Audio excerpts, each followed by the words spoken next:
Hi, I'm Officer Martin of the Springdale Police Department.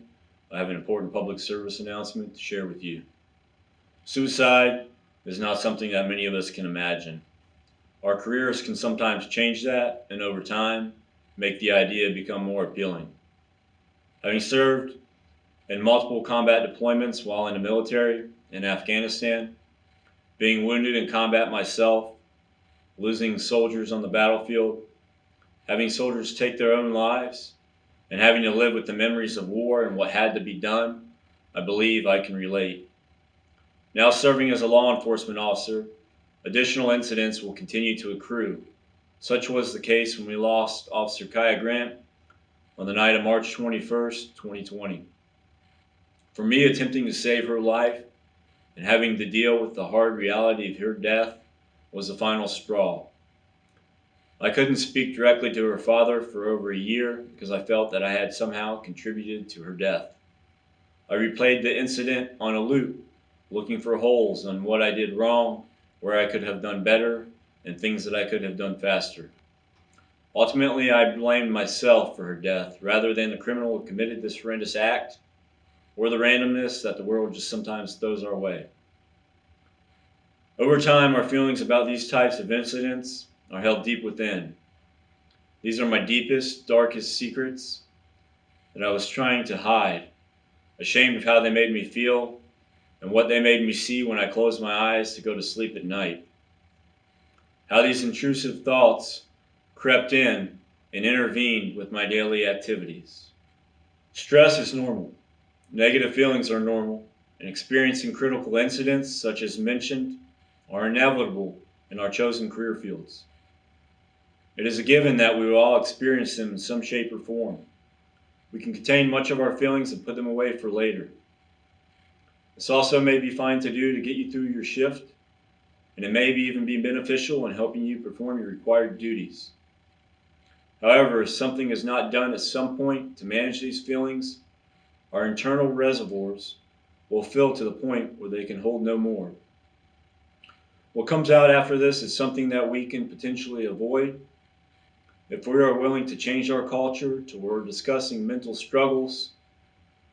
The options of dealing with them becomes normalized, just like it is for our physical health.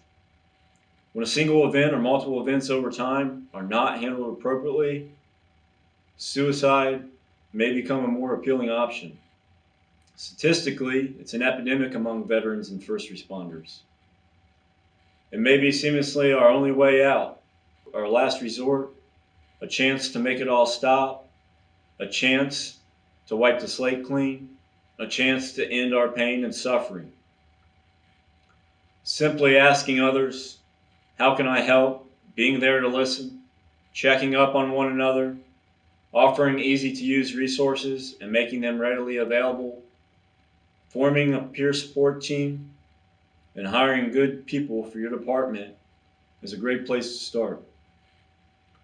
We are taught to suck it up, to suppress our feelings indefinitely, and to either move on or to find a different job. In environments where good resources are already in place, employees may still have fear of losing their jobs or changing others' perceptions of them, or more generally, just being viewed as weak from other members of their team. The reason I chose to participate in this video is because it's going to take numerous examples and time to change the way we deal with post-traumatic stress and to begin to turn it into post-traumatic growth where it is more widely accepted. We should not be ashamed to be good, normal human beings who actually have a heart. If anything, change will make us more resilient and will foster better relationships with those whom we serve. Having once been on a path where I could see no other outcome than death, I was fortunate enough to be hired by a department whose current chief stood up and went public with the fact that he too needed help, found help, and started to create change in his department, the community, and with anybody else who was willing to listen. More than speaking, he showed strength and fortitude, stepping out on his own, spearheading an unpopular and widely avoided subject. leading from the front, and by example, he yielded support from our entire department and from many others outside of it. Even after I had rejected offers to get help, both through military and law enforcement channels, my department vowed to not let me fail. Not once was my job threatened, not once was I treated differently or as if I had done something wrong. Instead, against my irrational wishes to refuse help, my chief, senior officers, department chaplain, and many of my peers showed up at my doorstep on a difficult night, not willing to take no for an answer.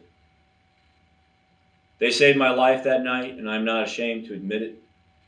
A revelation or emotional healing does not happen overnight, nor is the path to recovery the same for any one person. Helping to guide members of your team through the recovery process and sticking that out with them for the duration should always be part of the deal. Understand that the person who is receiving help will be in the most difficult situation they have ever been in. Reminding them of their courage and their strength can be helpful. It's really something that you cannot wrap your head around until you have actually been down that dark road and found your way back. I'm not asking anyone to say anything. I'm asking everyone to do something to spread this important message.